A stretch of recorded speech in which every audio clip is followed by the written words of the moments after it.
outro exemplo que apresenta aqui, no caso, boas perspectivas iniciais para essa nova ordem mundial está relacionado à criação da OMC, né? Criação da Organização Mundial do Comércio, que vem de uma negociação ao longo do final dos anos 80, início dos anos 90, na rodada Uruguai do GATT, né? do Acordo Geral sobre Tarifas e Comércio. E essa rodada vai culminar num acordo geral que acontece em Marrakech, em Marrocos, que não só, em 94, que não só vai criar a Organização Mundial do Comércio, como além disso, vai criar um conjunto de acordos relacionados à liberalização comercial no campo de serviços, que é o caso do GATS, General Agreement on Trade in Services, né? Não só liberalização comercial no plano de serviços, mas também liberalização comercial e ao mesmo tempo garantia de propriedade intelectual, no chamado, um momentinho só, deixe-me procurar aqui, o TRIP, Trade Related Aspects of Intellectual Property, ou seja, garantia de propriedade intelectual, né? E também garantia de investimentos internacionais, né? Trade Related Investment Measures, né? Medidas sobre garantia de investimentos internacionais. Então você não tem só, no contexto da rodada Uruguai de 86 a 94, a criação, a institucionalização, né? Finalmente, depois de várias tentativas malogradas de uma Organização Mundial do Comércio, mas você também tem um contexto de liberalização de comércio de serviços e de garantia, acordos de garantia de propriedade intelectual e também garantia sobre investimentos estrangeiros, né? Então, há um avanço bastante importante, a América Latina que o diga, né? O meados, início dos anos 90 é um período de fortíssima liberalização comercial e financeira aqui na América Latina, sob o égide do chamado Consenso de Washington, né? E que, na verdade, é um processo muito mais global, que não está restrito única e exclusivamente ao continente latino-americano, tá?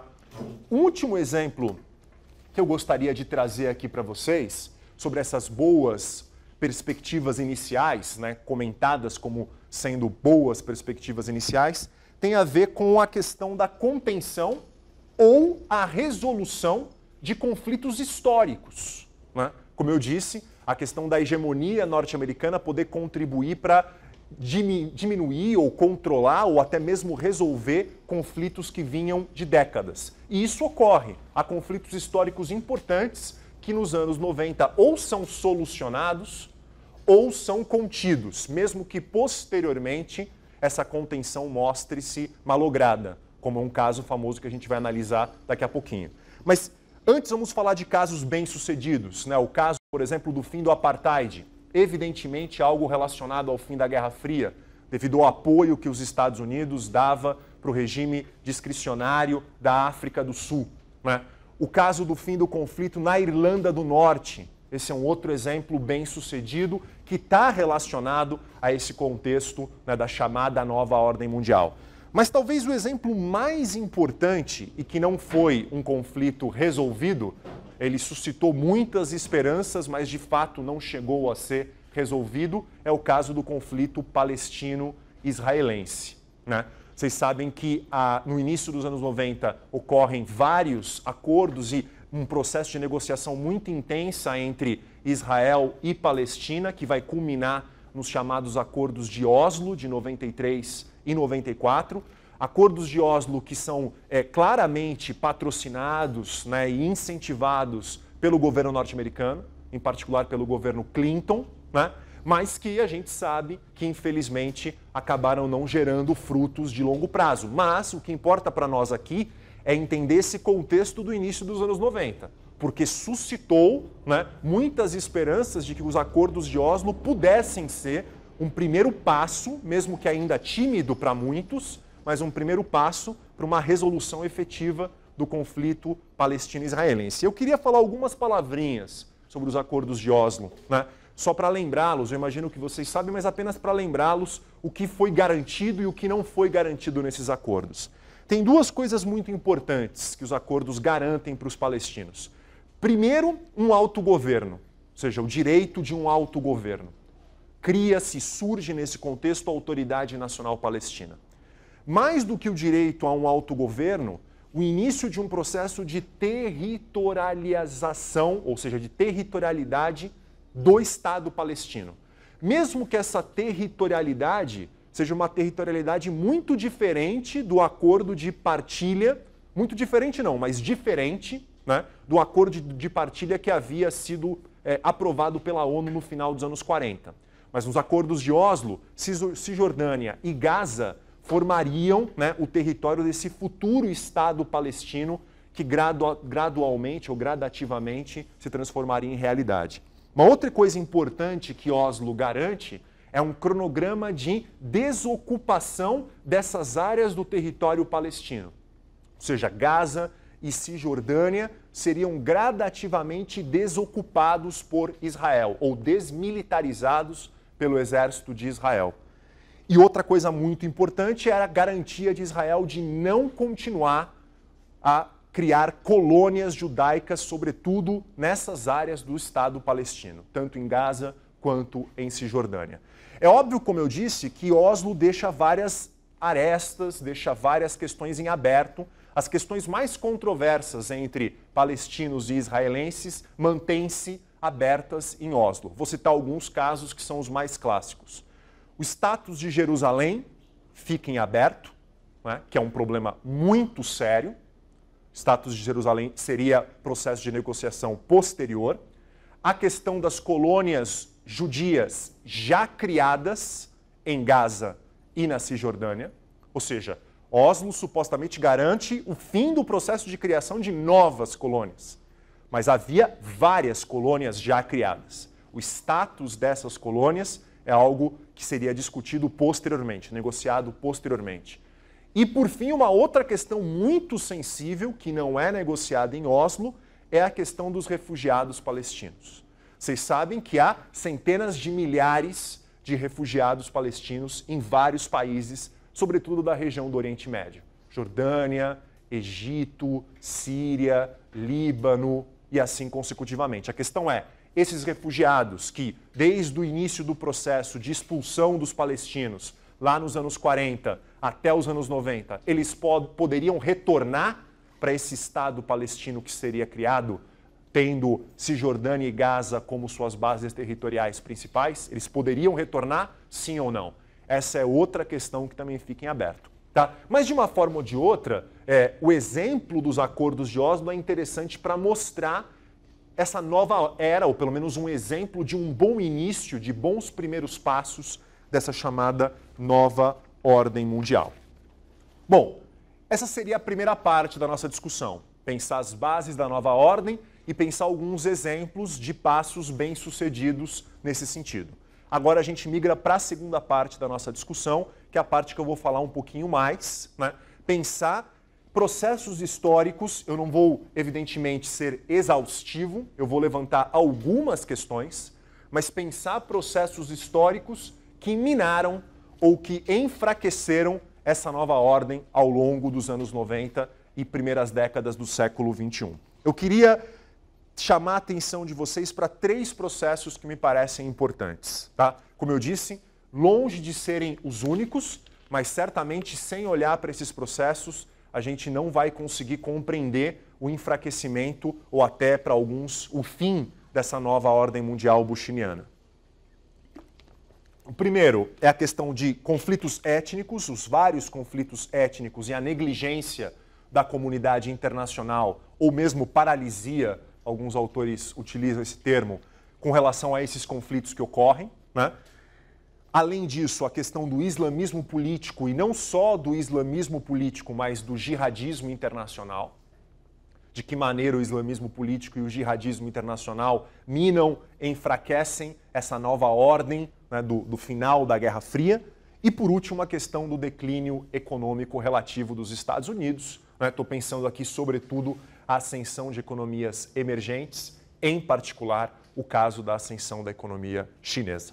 Tá? Então, a gente vai falar algumas palavrinhas sobre cada um desses aspectos. Talvez o aspecto que nós falaremos mais seja o segundo, né? Não quero colocar aqui uma hierarquia de importância, mas apenas porque me parece um aspecto que hoje, para a gente discutir questões em geral do sistema internacional, é um aspecto crucial, né? Por isso que eu gostaria de falar palavras um pouco mais extensas sobre o segundo aspecto que eu trago aqui para vocês, tá? Então vamos lá, com relação a conflitos étnicos, eu acho que tem dois exemplos clássicos de paralisia da comunidade internacional, de negligência da comunidade internacional que nós poderíamos citar. O primeiro exemplo é um exemplo que se dá no solo europeu, né? E o segundo exemplo é um exemplo clássico, muito triste, que acontece no continente africano.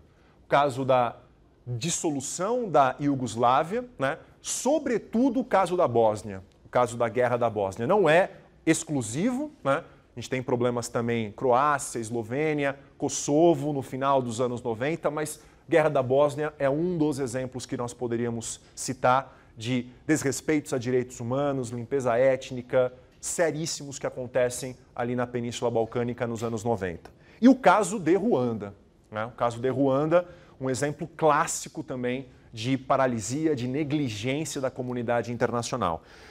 Com relação à Iugoslávia, queria apenas lembrá-los, né, de que maneira essa paralisia se deu, né? O que ocorre, você tem o processo de proclamação de independências, como vocês sabem, né, de várias regiões da antiga Iugoslávia, Croácia, Eslovênia, e a situação torna-se muito grave, já era grave, mas torna-se ainda mais grave quando a Bósnia proclama a independência em 1992, e isso não é aceito pelos sérvios, e inicia um conflito, né? Inicia-se um conflito na Bósnia, pelo menos para garantir as áreas de maioria sérvia para que elas permanecessem dentro do território da Sérvia, né? E esse processo de áreas na Bósnia com maioria sérvia acaba gerando, como eu coloco aqui, um processo de limpeza étnica extremamente grave, né? De expulsão de bósnios islâmicos ou de bósnios de origem croata, expulsão ou genocídio propriamente dito. E aí que você vai ter intervenção da ONU. A ONU vai ter duas intervenções importantes, né?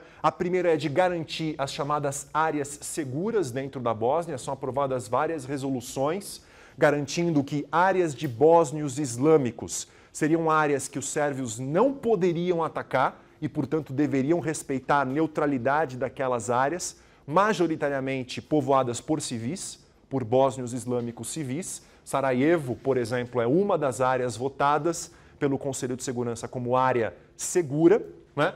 E, além disso, a ONU manda vários comboios de peacekeeping para garantia de comida, de remédio, condições básicas, sobretudo para a população civil dentro do conflito. Mas não vota nenhuma ação de intervenção militar propriamente dita para conter o exército sérvio dentro da Bósnia, né? E há toda uma discussão do porquê isso, os Estados Unidos pressionando para que a ONU atuasse militarmente, mas ao mesmo tempo sem colocar suas tropas à disposição. Esse é um aspecto muito importante, né? Por quê? Em 93, os Estados Unidos têm uma experiência muito negativa com peacekeeping, uma missão de peacekeeping na Somália, no qual mais do que, se eu não me engano, 17 soldados norte-americanos são mortos, né, dentro dessa missão. Isso gera uma crítica severa nos Estados Unidos ao governo Clinton, e o governo Clinton passa a ser cada vez mais conservador para o envio de tropas em missões de manutenção da paz ou de enforcement de paz. Por um outro lado, as missões da ONU que estavam na Bósnia, por exemplo, para garantia de comida, de remédio para civis, elas eram, em grande parte, constituídas por europeus. Você tinha muitos franceses ali, ingleses, holandeses, suecos. E aqui está a grande questão. Os sérvios, em vários momentos, desrespeitaram essas áreas seguras, bombardearam áreas seguras. O caso, talvez, mais clássico de desrespeito é o massacre que acontece em meados de 1995, em Srebrenica. É o caso talvez mais clássico, mas não é o único. Há desrespeitos em outras áreas seguras também. E aí que está a questão. Toda vez que a ONU iria atuar militarmente para impedir o desrespeito a essas áreas seguras, os sérvios pegavam os membros da missão de paz da ONU como refém e estipulavam que se os ataques aéreos continuassem, eles matariam todos os reféns. E aí havia pressão muito forte de Paris, de Londres, que tinham muitos dos seus cidadãos lá participando dessas missões de paz, para que os ataques aéreos parassem. E essa situação se mantém por 3 anos e meio, até que em 95, né, consegue-se criar uma situação de impedir com que esses membros de missões de paz da ONU fossem feitos de refém, e aí, de fato, ataques aéreos mais efetivos, né, acontecem contra o exército sérvio. Mas é um exemplo, digamos, triste da história da ONU, das páginas da história da ONU, de negligência da comunidade internacional, e no qual a gente não pode simplesmente culpar única e exclusivamente os países europeus, mas também, né, olhar a responsabilidade dos Estados Unidos, que ao longo desses anos se negaram, né, 92, 93, 94, a comprometer-se com tropas efetivas dentro do palco da Bósnia. E o caso de Ruanda, que na verdade Ruanda não há nenhuma intervenção de fato, né? Eu não vou entrar em detalhes aqui, mas a guerra civil que acontece em Ruanda, a ONU chega a votar uma missão de paz em 94, já quando mais de 800 e 1.000 Hutsis haviam sido assassinados, né? Ou seja, quando já um genocídio de quase 1 milhão de pessoas tinha acontecido, com mídia mostrando absolutamente tudo, né? Monta-se, portanto, uma missão de paz liderada, capitaneada pelos franceses, mas de forma alguma a ONU é a responsável pelo fim, né, da guerra civil, que na verdade continua, invade Uganda, a situação continua muito séria, né, por vários anos, não termina em 1994.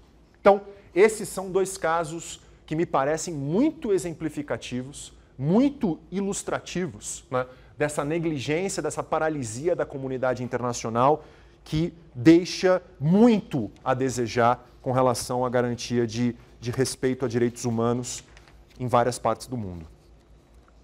Segundo ponto que eu gostaria de discutir com vocês, como eu falei, é a questão do islamismo político e do jihadismo internacional, né? Que eu disse que eu seria um pouquinho mais longo nas palavras, né, que eu fosse colocar aqui sobre esses 2 fenômenos. Primeiro, caracterizar o que é islamismo político. Como que a gente caracteriza islamismo político, né? Tomar cuidado para a gente não entender islamismo político como um sinônimo de influência do Islã numa determinada sociedade. Não é isso. Não é simplesmente uma influência do Islã numa determinada sociedade. O islamismo político é uma ideologia política. É, portanto, uma ideologia de um grupo que possui um projeto de poder.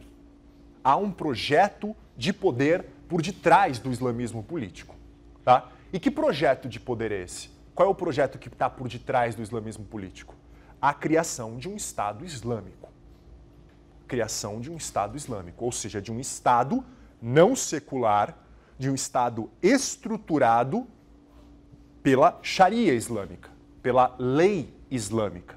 Tá? Quando a gente fala lei islâmica, tomar cuidado que a gente não está fazendo referência única e exclusivamente ao Corão. O Corão faz parte da Sharia, ou seja, os ensinamentos, aquilo que nós podemos deduzir, né, do Corão de relações de homens com homens, mulheres com mulheres, casamento, propriedade privada, relações civis em geral, evidentemente que isso integra a Sharia. Mas o Corão é um dos 4 pilares da Sharia. A Sunna é um outro pilar muito importante. Os relatos sobre a vida do profeta, como o profeta agia em questões do dia a dia, em particular no momento em que ele se transforma de fato o califa de Medina, né? Quando ele se transforma no governante de Medina. O primeiro Estado islâmico propriamente é o Estado que o próprio profeta cria em Medina. Né? Então a Sunna ela é fundamental porque ela é muito mais ampla do ponto de vista de situações sociais, relações sociais, para reger o que seria considerado lei islâmica ou adequado a ser seguido dentro de uma sociedade com um Estado islâmico. Além do Corão, além da Sunna, 2 outras bases muito importantes. Há o consenso na comunidade islâmica, ou seja, aquilo que é consenso na comunidade islâmica é lei dentro do Islã, tá? E aqui quando a gente fala de consenso na comunidade islâmica, é uma situação um pouco complicada, como eu já vou fazer referência daqui a pouco para vocês. E a última base importante, que é uma jurisprudência que se desenvolve no Islã há séculos e que desenvolveu-se bastante no século XX é a da analogia dedutiva. Ou seja, você tem várias situações que você encontra tanto no Corão, em particular na Suna, que são situações do século VIII, né? Ou seja, são situações que não cabem no século XX, não cabem no século XXI. E da mesma forma, você tem situações do século XX, século XXI, que você não vai encontrar na Suna. Muito menos vai encontrar, por exemplo, no Corão, né? Então é necessário que você tenha, a partir de certos princípios, criar determinadas analogias às situações que estão nesses textos, mas que não existem hoje, e situações de hoje que não existem nesses textos. Tá? Então, quando a gente fala em islamismo político, ressaltar, a gente está falando em uma ideologia política, num projeto de poder, na criação de um Estado Islâmico baseado na Sharia. Agora, do jeito que eu estou falando, parece que é algo homogêneo, né? Que há uma homogeneidade dentro dessa ideia, dessa concepção de islamismo político. Nada mais falso do que a gente pensar numa homogeneidade, né? Eu coloquei aqui duas divergências muito grandes que existem dentro da ideologia do islamismo político. Uma divergência de interpretação da Sharia, que aí decorre, por exemplo, de concepção do que é consenso. Então, para alguns grupos islâmicos políticos, o consenso envolve toda a comunidade islâmica, toda, independentemente de qual grupo você faz parte. Para outros, o consenso envolve só aqueles que são sunitas, ou seja, vira lei aquilo que é consenso entre sunitas, vira lei aquilo que é consenso entre xiitas. Há outros grupos que entendem que o consenso ele não se baseia nas relações dos homens comuns, mas apenas entre os sábios. Consenso entre os sábios. Então há um conjunto de divergências de interpretação da Sharia que também aparece com relação à analogia dedutiva. Tá? E por isso você vai encontrar, mesmo que você tenha duas regiões com dois estados islâmicos que se proclamam estados islâmicos, não necessariamente você vai ter o mesmo corpo de leis nessas duas regiões. Porque há interpretações diferentes do que essa Sharia de fato é e como ela deve ser implementada. Agora, para além de divergências de interpretação com relação à Sharia, há também divergências muito profundas com relação a estratégias. Quando eu digo estratégia, eu estou pensando em quê, pessoal? Como chegar a esse Estado Islâmico, como construir esse Estado Islâmico. Há vários grupos e há várias divergências de estratégia. Eu vou ter que simplificar, colocando-as aqui em dois grandes grupos, numa bifurcação. A gente poderia pensar um grupo moderado, que entende que a construção do Estado Islâmico tem que se dar pacífica, gradualmente e dentro do status quo. Tá? Então, não é por meio da destruição do status quo que virá o Estado Islâmico. É pela integração dos grupos islâmicos políticos nesse status quo que o Estado Islâmico será gradual e pacificamente construído. Tá? Não há dúvida que é aqui que você vai encontrar o maior número de grupos dentro do islamismo político, apesar do senso comum entender o contrário. Grande parte dos grupos islâmicos políticos são moderados e são grupos que pretendem construir um Estado Islâmico por vias moderadas e vias graduais e pacíficas. Tanto é que você vai encontrar em vários países de maioria islâmica partidos políticos islâmicos políticos que concorrem a eleições, que elegem deputados em parlamentos. A gente sabe que no mundo árabe a democracia está ainda num processo muito em construção, né? A Tunísia, por exemplo, realizou eleições recentemente, né? Um dos símbolos da Primavera Árabe realizou eleições recentemente. Mas você tem, em vários casos, partidos políticos que entram no status quo, jogam o jogo quando há jogo para ser jogado, porque em muitos casos você tem estados autoritários que impedem uma livre manifestação do pensamento, livre manifestação política, né? E a minoria é que vai partir para uma via mais radical, para uma estratégia mais radical de implementação do Estado Islâmico, que é no caso que alguns autores chamam de islâmicos militantes. Ou seja, o Estado Islâmico tem que ser criado por via armada, tem que ser criado por meio da força, não há condições de compatibilizar interesses da comunidade islâmica com um Estado laico, com um Estado, portanto, que não aceita o Islã integralmente na sociedade, isso dentro de uma perspectiva radical, evidentemente, né? E dentro dessa via militante ou via radical, há uma transformação muito importante, e infelizmente, né, como qualquer grupo fundamentalista em qualquer religião, não só na religião islâmica, cristãos, judeus, qualquer religião, há uma transformação perigosa que se dá no princípio da jihad para esses militantes. Ou seja, a jihad não compreendida originalmente como o profeta o coloca, né? Ou seja, uma luta interior, sobretudo contra os seus próprios pecados, mas a jihad como uma luta exterior, como uma luta contra aqueles que impedem o Estado Islâmico de ser criado. Sejam islâmicos, sejam não islâmicos. Ao impedir ou ao criar condições que impedem que esse Estado Islâmico seja criado, evidentemente é alvo dessa jihad, é alvo dessa luta.